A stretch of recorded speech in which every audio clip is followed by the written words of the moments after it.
All right. Wildcard Friday, DarbyCast. I've got a special treat for all of you DarbyCast doctors.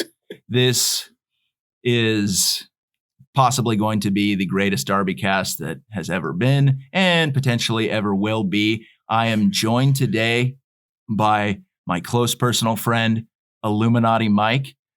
Michael, welcome to the DarbyCast. I am so excited to have you on here. It's an honor to be here, man. Honor to be here. Well, we are going to get into it. I think we should jump straight into it. And Kyle's here per usual. He's pretty fired up. We got it all going on. And I think we just got to jump straight to it. Let's do it. Mike, who are the Illuminati? Who are they? Well, it's interesting. I first started looking behind the curtain, being heavily involved in religion.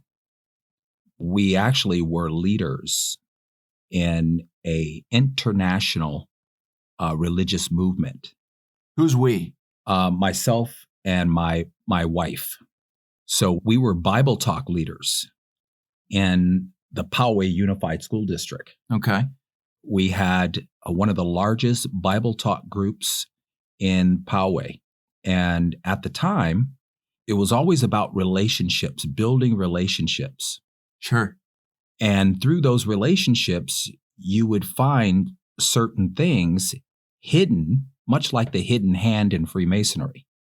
And you would never think that you would find that in a religious order, but that's exactly what the religious order is. So you had some run-ins with some powerful people in that Bible study group. I remember you telling me about this a long while ago, but there were some major high net worth individuals in that group with whom you became close, with whom you became connected.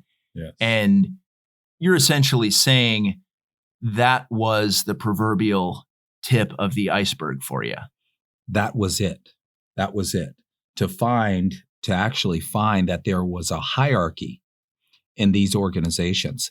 You have a front office church and you have a back office church. The front office is all about evangelizing. The evangelistic model comes from the largest church in the history of mankind, which was in Antioch. Okay. So that's where the disciples were called Christians first, in Antioch.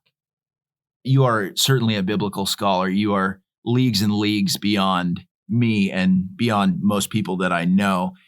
You have been a religious scholar for how long would you say? I would say for the last 25 years, 30 years. Actually, that's an understatement. More like 35 years. Okay. I would say. So you have been dialed in longer than I've been alive, like an absolute pro. I don't think anybody's a pro. I mean, I know PhD. I have clients who are PhDs who actually taught at seminary schools, more than one, and not even they know everything. So there's no one I could actually say knows everything. We're constantly learning. We're constantly experiencing the struggle between good and evil.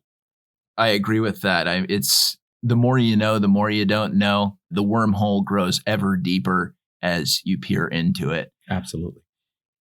So the Illuminati, would they call themselves the Illuminati, or do they have different names for themselves? Because I know kind of the universal idea of it is the Illuminati, right? Maybe that's just a placeholder name for it, but is there a better name to describe, I guess, some of the underlying and overarching power structures that exist in the world? Absolutely. If we just want to look at the traditional Illuminati, which started with Adam Weishaupt, it was formed on a satanic holiday called Beltran. Okay. Founded on canonical principles of the Roman Catholic Church. But because religion has always been set up to be restrictive, matter of fact, the word religion means in the Greek, actually, it is religio, which means to restrict. Okay. Mr. Weishaupt happened to see this and felt burdened by it. And as a result, he began to form his own organization with counts, colonels, generals, bringing together the fabric of his society at the time in Bavaria.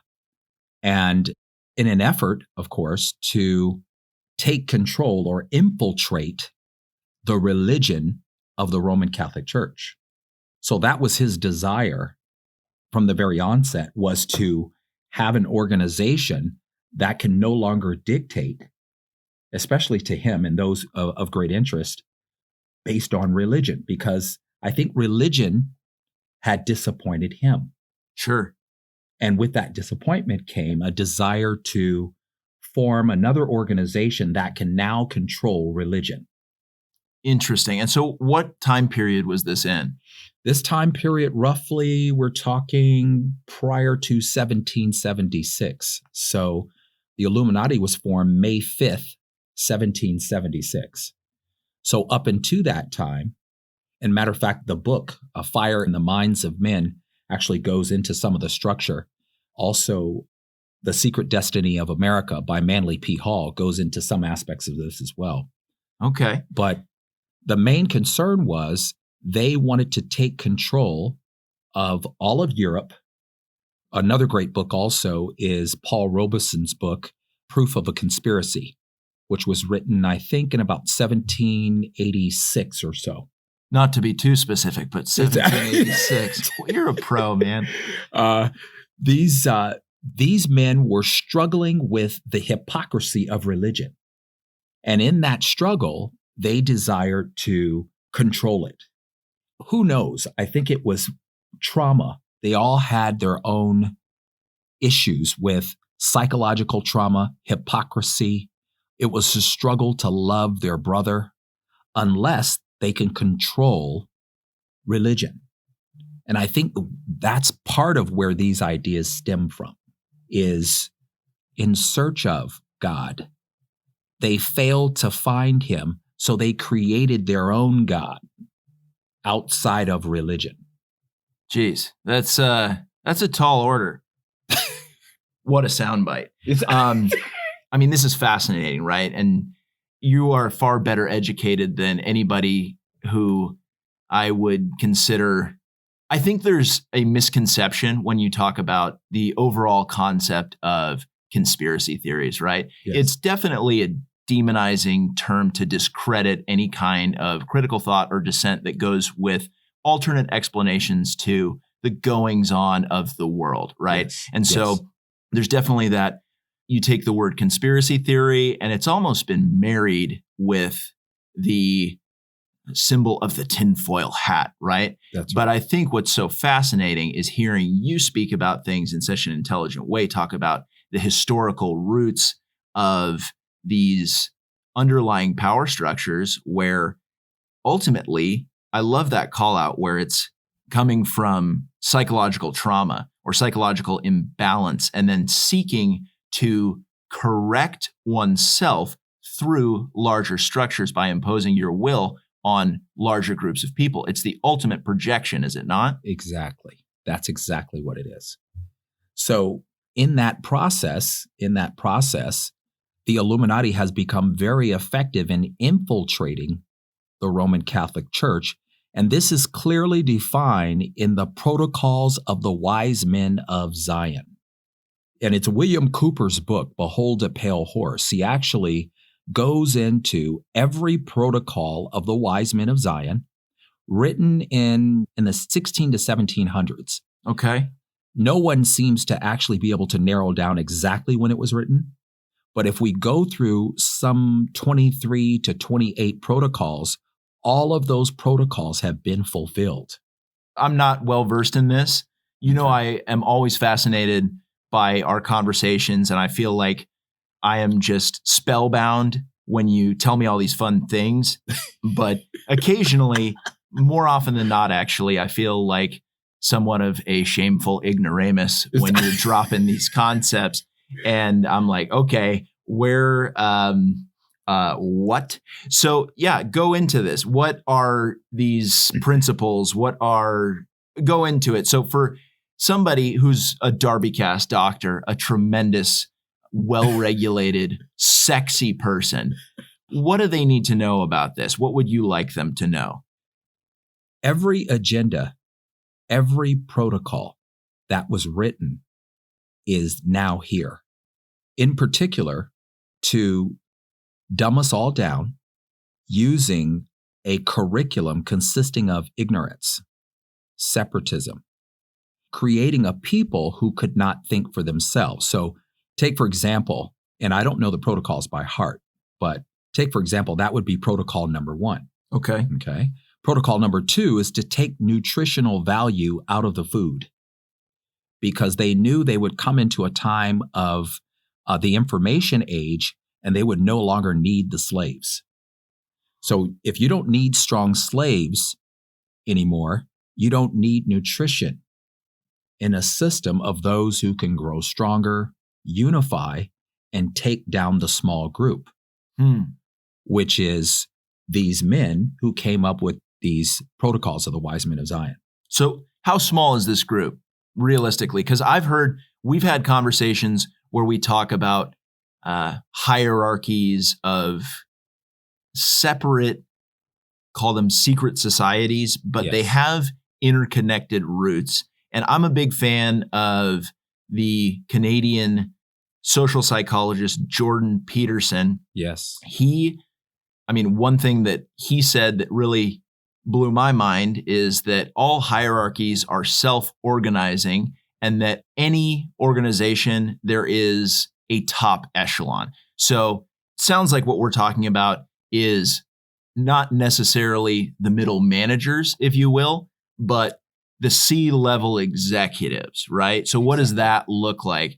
And I mean, the people who are, I guess, quote unquote, pulling the strings, how big is that group?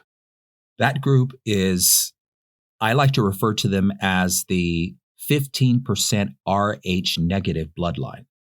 Okay. What does that mean? 15% Rh negative bloodline is a combination of the bloodline of Amalek. Okay. And to have a finished product called Amalek, you would need to mix the bloodline of Edom and the bloodline of the Horites, which in your Zondervan Bible Dictionary are cave dwellers. The Horite bloodline is the direct bloodline of the fallen angels, which are written about in Genesis chapter 6, verse 4, which are the Nephilim, because the Nephilim actually have a bloodline called the Horites, okay? But you would trace that seed through your mother's bloodline, not your father's. Okay. So if you were to whip out your Zondervan Bible Dictionary, and I should have brought one with me today. Next time. It's okay. It's okay. We can't remember everything. And by the way, my mind is just like exploding and reeling right now. I'm trying to keep pace and conceptualize all of this. Yes. So fallen angels, Nephilim. Yes.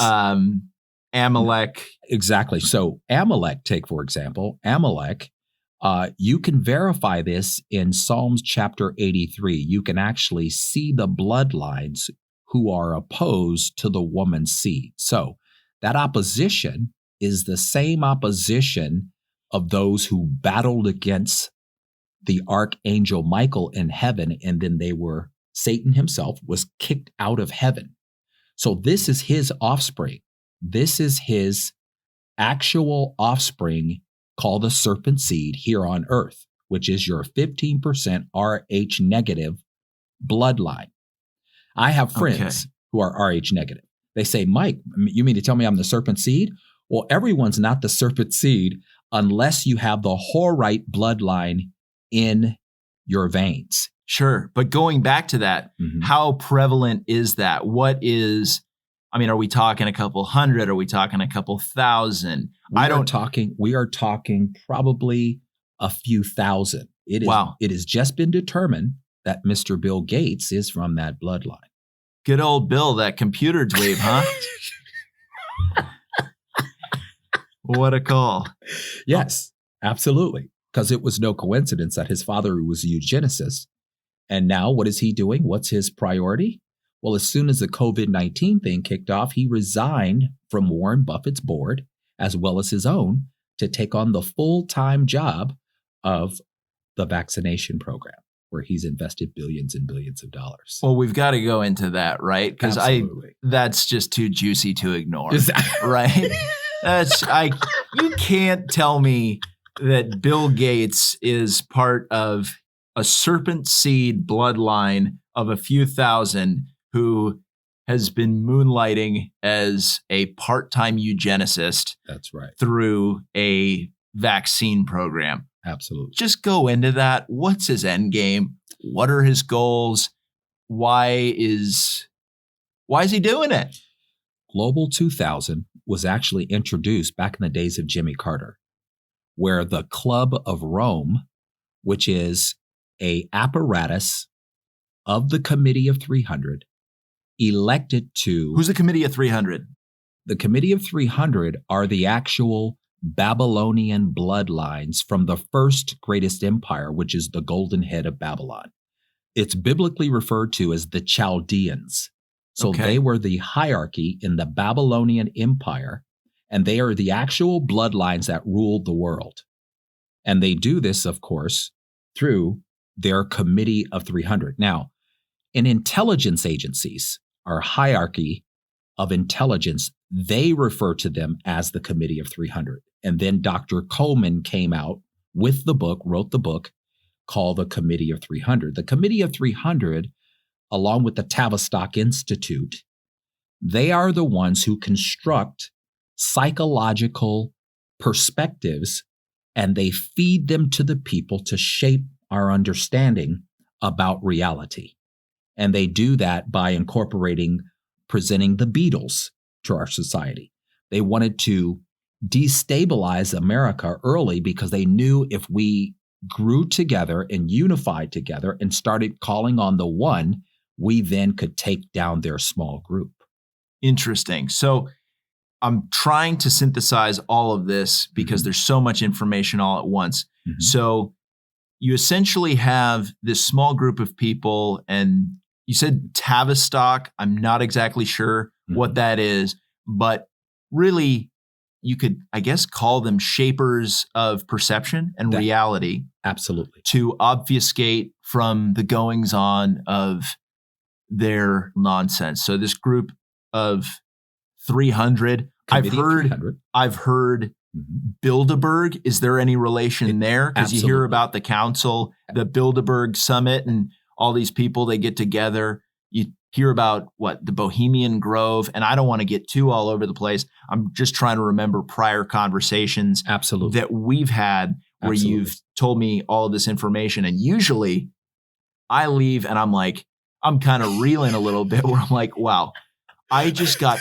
pummeled with amazing information.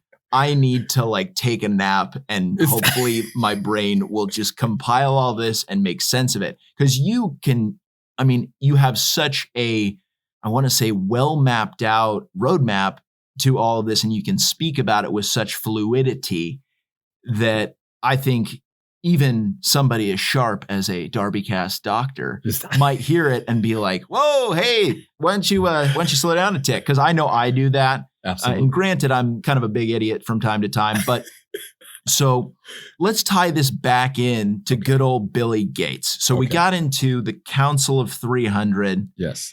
Committee of 300. The Committee of 300, pardon me. Mm-hmm. And so where does he play into that? So he's an extension of these families from, you said, Babylon, the first great civilization. Exactly. So back then, those people were part of what you're describing as this serpent seed bloodline. That is correct. They are the priesthood. They actually control the entire world. Whoa. They are actually bloodlines with the serpent seed in their veins. So we're talking a gene pool marker here. They have a gene pool marker, as well as the 85% of us who are Rh positive have a gene pool marker, and that marker has a name, which will be revealed in my book. Fantastic. I am so thrilled that you are writing this book. Yes.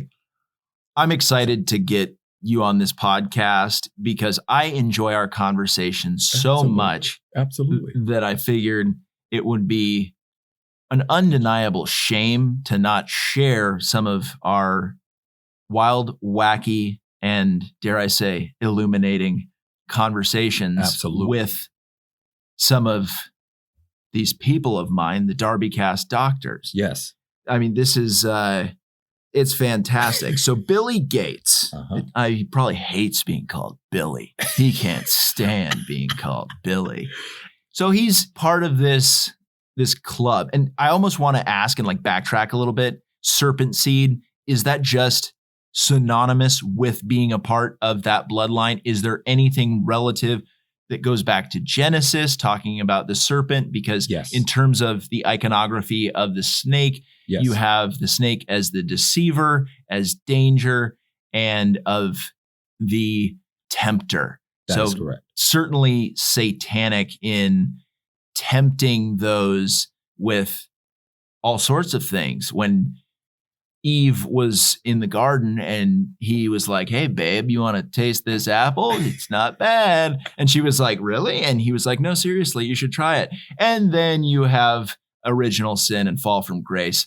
And the rest goes on from there. Exactly. So is there, I've heard the reptilian bloodline. I've heard. Yes. And is that more metaphorical, or is that something that is, I don't know, rooted in any kind of biological phenomenon? Because I have a hard time bridging that gap and being like, yeah, there's lizard people walking around. Yes. And they, a bunch of fork-tongued, quasi-potbelly goblin demons.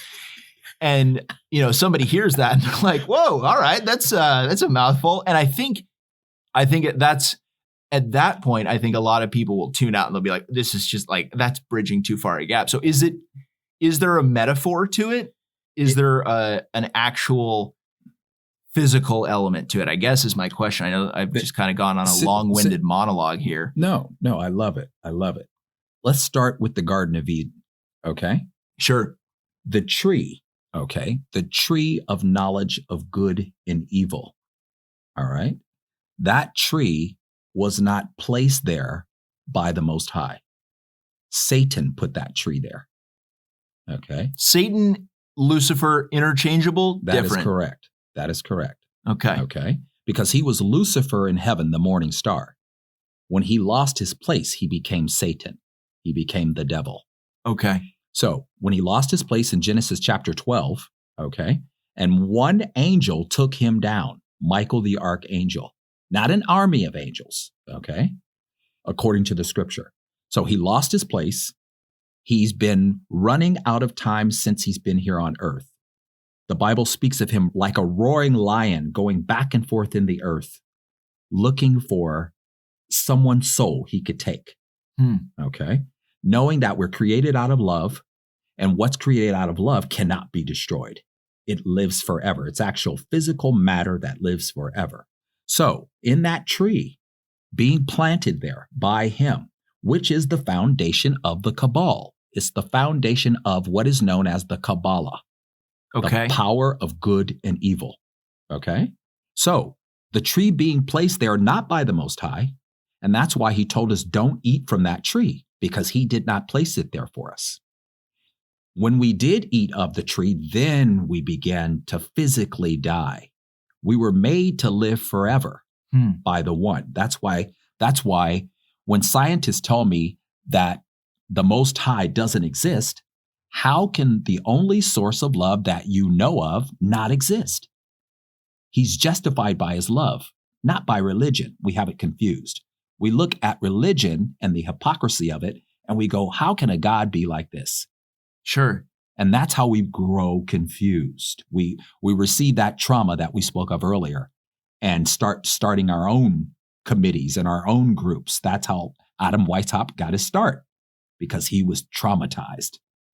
I love that you're bringing this full circle. This is fantastic. I mean, from my understanding of Genesis is that eating the forbidden fruit was for the end goal of being able to discern good and evil for oneself. right? Mhm. And I look at the symbolism of such a thing. You look at what's the largest computer company in the world? It's an Apple, Apple. right? And you see those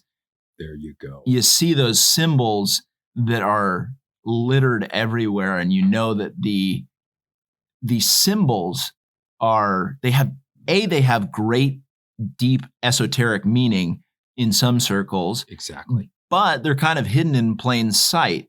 The symbology that I know it dates back to biblical times, and that there is theological significance. And I love hearing your idea of, and it's not your idea. I mean, that's really the greatest concept of God, is the ultimate love with no opposite, right? Exactly. And that when you have large organizations, and this is something I've talked about on the podcast before, is that any large organization over time will become corrupt. It doesn't matter what it is, whether it's a company, a government, a religious institution, you name it. As time goes on, you'll have people enter that organization who have very different plans than a love with no opposite, right? Absolutely. I mean, if you were talking about it in a religious sense, but I mean, if you're talking about it in a governmental sense or a financial institution, anything like that, you can see how the corruption comes, and that is our ultimate fall from grace, is going farther and farther away from God. Yes. Through sin. And sin, what does it mean? It means missing the mark, right? So exactly. Satan, as the great deceiver, yes, tempts us to miss the target, to miss the mark, which is love with no opposite. How am I doing? You're right on it. Hell yeah. You're right on it. But now one of the things that we want to focus on is the reason why. Satan, being out of time, when he was kicked out of heaven, knew he was out of time. So what did he do? He went out to recruit his actual bloodline. And in Genesis chapter 3, verse 15, the Most High says, I'm going to put enmity, which is hatred, between the woman's seed and the serpent seed. The serpent seed, Rh negative, 15%, right? And then you have the woman's seed, which is 85% of us, the population, is the 85% Rh positive. Okay. You can't mix those two bloodlines together because the 85% will cancel out the recessive gene pool. This is the battle. So in Hosea chapter 1, verse 10, I think it is, he talks about how Israel, which is the nation, okay, which is people, a bloodline, because Jacob was later given the name Israel. He had 12 sons. Right. A remnant of that blood, his actual bloodline, is in 85% of us. And in Hosea chapter 1, he talks about how Israel would be as plentiful as the sand on the seashore. That's us. It's regardless of your color, because you can be any shade, but you still have a remnant of that 12 tribes of Israel bloodline in your veins. That means that Christ will return for your bloodline. That's what he originally was crucified for. He paid for the sin. Now he's returning to claim what he's already paid for. This is what they know. This is what they are afraid of, the 15%. So you mentioned the lizard people. Yeah, heck yeah, I did. So there were a group of people referred to as the serpent people before they were converts. And I was actually going to give you the place. We'll get to that another time. That's okay. But the moral to the story is this: with your lizard people or part of your serpent people, because you have the draconians, you have the grays, you have you mentioned it. You said it, actually. What was the name of it? You called them lizard people, but there was another term that you used. Reptilians. Reptilians. That is an actual physical bloodline, because Satan cannot take over. He cannot take over your body. He cannot make you in his image, but he can create his own. So the draconians, the grays, the reptilians, those are all made in his image. So draconian, what's a draconian? we're talking about the aliens who have been, I like to refer to them as aliens who have been in our atmosphere, in and out of our atmosphere for the last 12,000 years. What a call. Historians refer to our civilization being billions of years.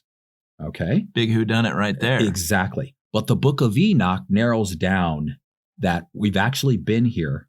Hold on. Take a quick pause. You got it. Okay. Kyle he just spilled his drink. We can't have that, Kyle. You interrupted Mike while he was talking about the book of Enoch. Shame on you. Shame on you, Kyle. Why don't you have a little professionalism? Act like you've been there before and act like you're going there again. So, Mike, book of Enoch. The book of Enoch narrows down how long mankind has actually been on the earth. So at this time, we're looking at the last 12,000, actually 11,000 years. We're in the 11th hour right now. I would say it's 11:30, 11:45 right now. In what regard? So is this what kind of significance when you're talking about 11:30? Is that something like the International Doomsday Clock by that group of atomic scientists? I don't know whether that's done at CERN or somewhere else. And we'll get to CERN too. That's an important point. CERN is an important point. You know why? I bet you're going to tell me. Because CERN was one of the forces at the Tower of Babel. The Tower of Babel was built, Genesis chapter 11, when all of the people were unified together and they built a tower to get back out into space. Satan wanted to put his throne above the Most High. Isaiah chapter 14, 12 through 15 is very specific in that. But the Bible is written in precepts. So Genesis chapter 11, the Tower of Babel. CERN was actually around at that time. And they were all united under one Babylonian language. But what happened was, since the Most High saw that they were unified under Satan, he split their languages into 70 different languages. Okay. So that's where your religions, your 70 plus, because we have about 350, almost 1,000 different kinds of religion, along with 300 to 1,000 different gods. So, if not more, goodness gracious. If not more. Are you speaking purely of archetypes or, because we're now in a time that is monotheistic and you've got more of the agnostic and atheistic bend, which is not, I think what's interesting about a lot of agnostics and atheists is they simply know not who they worship, right? Because it's not as though that impulse and that connection to the spiritual world completely evaporates. It doesn't just go away. You can't just be like, I'm not buying it, because something else will take the place.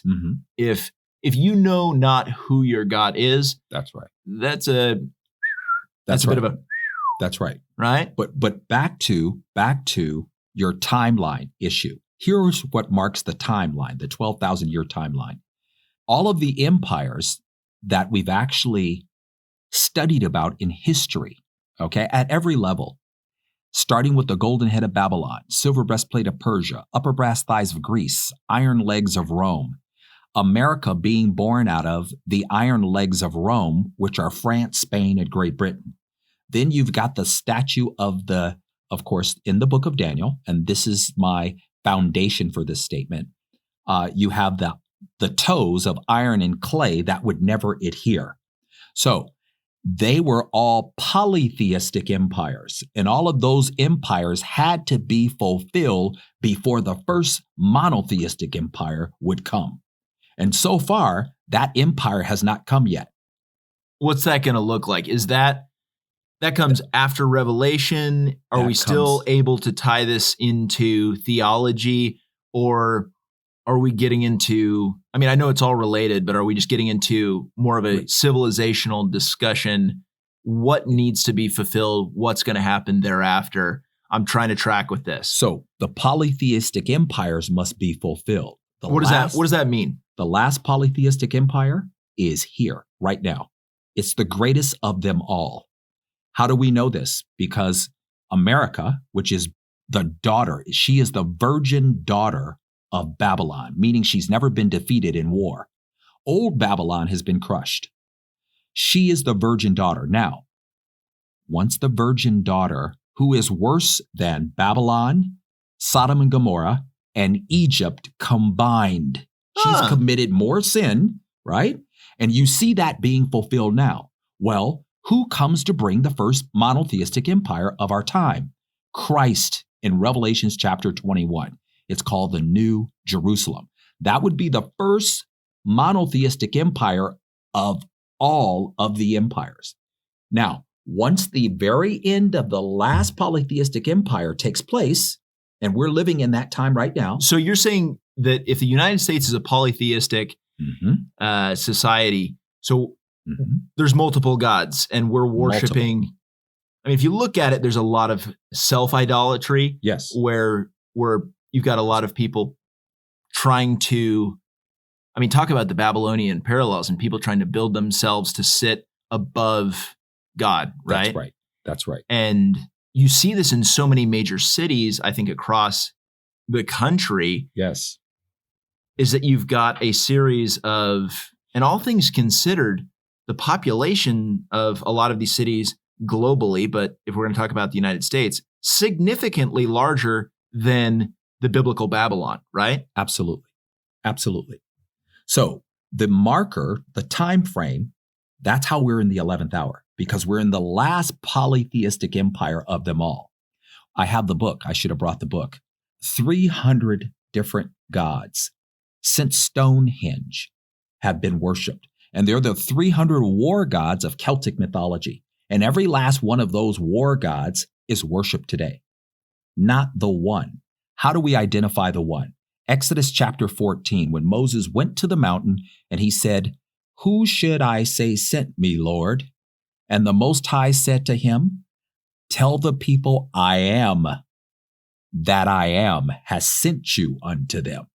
And this will be my name forever." So that is a English, that's spoken in English, and it's directly translated into the ancient Phoenician Hebrew, Ahaya, Ehyeh. That is the one. Ahaya. Ahaya. Ehyeh, also found in Henry Maycow's book, Illuminati 2. I know you love that book, that. Illuminati 2. Yes. That's one of your that's one of your favorites. You've mentioned that a million times, and I feel like I'm just dragging my feet in not having a copy that I go through with a highlighter and seeing what's what, who's who. Yes. And yes, getting to the bottom of some stuff, you know? Absolutely. And you will. But this earmarks the 11th hour, 11th and a half hour, because all of the polytheistic empires are about to come to end. Donald J. Trump is the king who must continue for a short space in Revelations chapter 13. Donnie J. the king. Come on now. I mean, the last Trump. That's right. Wow. He's the last Trump being sounded. That's right. And we must pray for him because he's in danger. Boy, is he. Donnie J., he takes a beating on a daily basis. I was having this conversation with a gal who is very near and dear to me the other night. You know her as well. And yes, we were asking each other, we said, how does one guy take it all? Yes. If I were in his shoes and I had 24/7 around the clock people being like, "You're a piece of garbage. I hate you. Everything you do is trash." I think psychologically that would be an immense burden that would destroy most and traumatize most. And so I guess I kind of want to ask you, how do you think he does it? How do you think he maintains even any semblance of steadiness, let alone avoids the kind of abuse that would induce in most a cataclysmic psychological meltdown? I couldn't have said it better. He knows he's appointed for spiritual reasons. He's actually put there because, as you know, they stole the election for Hillary. They had it paid for. The Rothschilds stole it and had it paid for. And he slipped right through the cracks. And here we have him as president, who was put there to protect the ancient foundations. These men of the serpent seed want to remove all of the ancient foundations of history to earmark the one. They want them removed, but he's been put there to protect them. And in doing so, protect you and I, because they want to take us out with vaccines and skip trace us, marking every man, woman, and child. So now we're bringing it full circle back to our boy Billy Gates, right? It always comes full circle, man.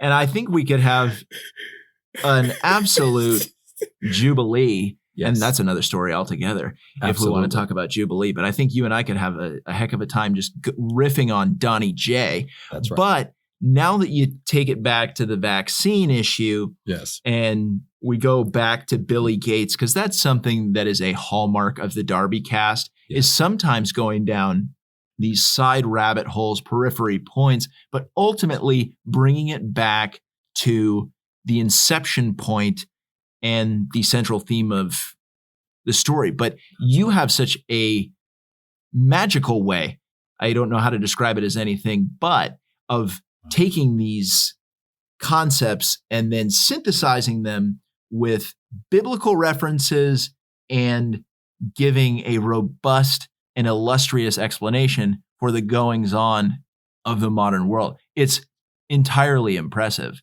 But let's talk Billy Gates and his vaccines. Because that's certainly part of the conversation. Yes. And I think you have people all over the place online who are like, vaccines are, and they'll give some kind of an explanation for why they think vaccines are either good or bad. But the people who are talking about vaccines being a big no bueno, so to speak, they don't necessarily describe it in the level of detail or with referential points as though you have the capacity to, right? Exactly. And so it comes off as being brutish, clumsy, ill-informed, and then people discount what they're saying and they write them off and they say, okay, whatever, Karen, you and your anti-vax chicanery. I'm sick of it, babe. You just get off the internet, Karen. We hate you. But talk to me about vaccines, man. What do you got? What do you got for me? We've got to stand together on this one, because we know, especially my generation, we've had polio vaccines, smallpox, measles. Those of us who are still here, what do they want to do? They want to give us a Hep C virus vaccine. Okay. Is that really necessary? Absolutely not. Okay. Absolutely not. It's not necessary. What's necessary is good nutrition, good, sound nutrition. What has been part of the problem, or what has been part of the strategy for not having good nutrition? Taking the nutritional value out of the food. Sure. Knowing that they would come to this point in time where you needed pre-existing conditions to depopulate the people. You needed them to have pre-existing conditions. So if you're not getting good nutrition all along, guess what? You're going to be prone to a vaccine. It's going to take you right out of here nice and slow. Interesting. So basically you're saying that the population is malnourished, and that's really not a stretch of the imagination. It is not. You see a lot of fat fucks and rascal scooters sipping diet soda. That's right. And listen, diet soda is tasty, but it's poison. Is it not? And I know you've talked to me about remaining in an alkaline state. That's right. And there it is. To go back to one of your earliest points in our conversation, yes, of destroying people's nutrition. Exactly, on purpose. That was something that was a concept developed by, what was the fella's name who was the original founder back in the 16 or 1700s? I'm losing his name. The founder of, well, it's one of the protocols. The protocols. Yeah, that's right. That's right. The Wise Men of Zion, because you've got live cells. So just like this virus is synthetic. It is not organic. That means your cells are not going to recognize it as something that was put here by the designer of the universe. Your cells, You're saying the coronavirus is... a synthetic. So what does that mean? This is a rabbit hole and a half. It is a bioweapon made in a lab. And Where? Is it China? Can we be angry at China for this? It was made here in the United States. It was made here in the United States. Now, if you're going to make a virus, before you release it, okay, you have to give an account here, my brother. You got to give account. What do I mean by that? You're dealing with control freaks. They're not going to set something out there that they can't control. Okay. So that means there is a vaccine. There's been a vaccine all along. If your virus is patented, so is your vaccine. What a call. I like that call. I don't mind that at all. I don't know where, you have so many competing theories of where did the coronavirus come from? You've got people talking about, well, some fella, he ate a tasty bowl of bat soup at a wet market in Wuhan. That's right. That was adjacent to their lab of epidemiology and virology and all of their research. That's right. So where are you getting the sense that this was a U.S.-based kind of a whodunit? Because I think you would have a lot of people who would reject that and say, no, I'm chalking this one up to China. Yes. Chalking it up to China is killing two birds with one stone, because ultimately the 15% Rh negative would like us to go to war with China. So this is a Hegelian dialectic with three heads. If the first head doesn't work, which is the virus, we'll go to the next head, which is put your knee on a black guy's neck until he dies. At least that's the way it looks. Then we're going to destabilize the population. What do you mean, at least that's how it looks? Because they were actors. That's a big call out.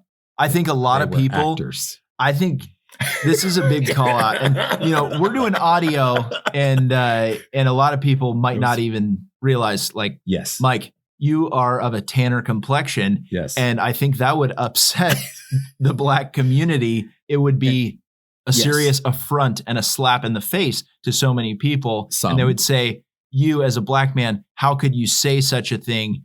Where do you stand on that? What are your thoughts on that? Because that's been such a hot ticket item. Yes.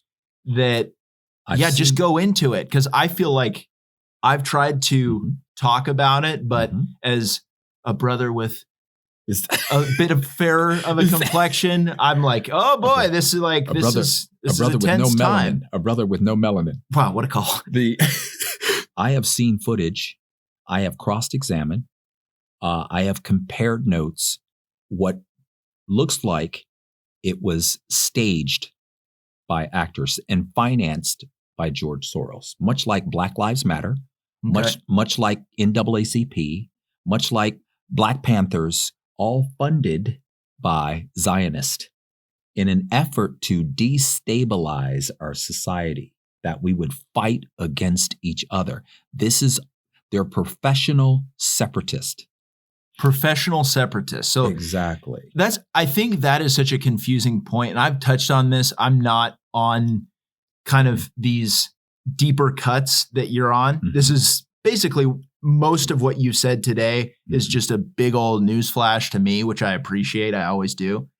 But I've talked about this before where you can be in favor of the well-being of Black people without being a supporter of Black Lives Matter. Exactly. You can be a supporter of females and their well-being without being a feminist. Exactly. Right? My point exactly. Right? So that's something that I feel comfortable talking about, but you bring in a totally different level of analysis to it where you're saying these groups are not what you think they are. They are intentionally sowing chaos and division and separatism. Exactly.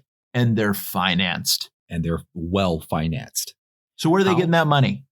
Here's a great example. How can groups, or I should say gangs, because I grew up in gangs living in Detroit. You grew up in the D. I grew up in the big D. and actually lived and fought in gangs. Okay. That's why you always reverse. You told me that's why you reverse into parking spots in case you got to bone out real quick, in case the shit goes down. I remember you telling me that, and I was like, we had different childhoods. It's the truth. You and I grew up different experiences. It's the truth. Totally. And how can kids or young adults can't qualify for a $500 credit card? How can they come up with MAC-10s and Uzis? And these weapons were dropped into the communities to promote black on black violence. Sure. And then once the young adults are killed, they're already stitched back up by the time you go see the body at the morgue, and their organs have been removed. They're already sold on the black market. Whoa. And this has been the intent with drive-by shootings, with black on black crime from the very beginning. It's an organ harvesting racket? It is the United States is only number 2 to organ harvesting to China, and it's real-time organ harvesting now. So that's why it's so important to gather the DNA evidence that you need. That goes into a database, and in real time, if you needed an organ, you can go to that database, find that person, locate them, get rid of them, and literally take the organ that is needed. And a great example of that is with our vice president and the young man. He was 17 years old. Pence. No. Oh, you're talking former vice president. Prior to Pence. Biden. Not Biden, but Halliburton. The Halliburton. Oh, Dick Cheney. Dick Cheney. Dick Cheney actually got Trayvon Martin's heart, the 17-year-old who was killed. Get the heck out of here. And we actually have evidence of that. But that's just an example. That's just an Cheney's example. ticker is came from Trayvon? From a 17-year-old. Cat's out of the fucking bag in a big way. Cat's out of the bag. Before Rockefeller died, John D., he had 7 heart transplants. What? 7. So what we're looking at here is we're looking at a coming of a new world order. It's actually the old world order brought about in a new age of Satan. And that new age is almost at an end. And how do we know that? Matthew chapter 28, verse 18. Christ says, therefore, go and make disciples of all nations, baptizing them in the name of the Father and the Son and the Holy Spirit, and I will be with you till the very end of the age. Right. That age is the end of Satan and his seed. And then comes the New Jerusalem in Revelations 21. And his first stop is Bozrah, Isaiah chapter 63, where he goes through and wipes them out. He gets his garments soiled with their blood. Now, why would a white Christ come back and go to Bozrah, which is the capital of Edom? Edom is derived from the Caucasus Mountains. So you're talking about a bloodline that grew up in the Caucasus Mountains, and he's going to go there and wipe those guys out. Why would a white Christ depicted through the Roman Catholic Church come back and wipe out his own people? Why indeed? And we're coming out, Mike, whoa. Just shots fired. Just a tidbit. Okay, so we're coming up on an hour right now, and I don't go this long. And so, like I said, I kind of want to break this up into multiple parts. So our conversation right now will continue, but I'll kind of put some wrap-up comments and just say, perfect. Listen here, DarbyCast Doctors, if you have enjoyed this Wildcard Friday, which has been wild and amazing indeed, you're going to want to tune in next Friday for the second part of this. Absolutely. So we're going to continue our conversation. Absolutely. You have a great weekend, but you got something even more exciting to look forward to next Friday. What a thrill.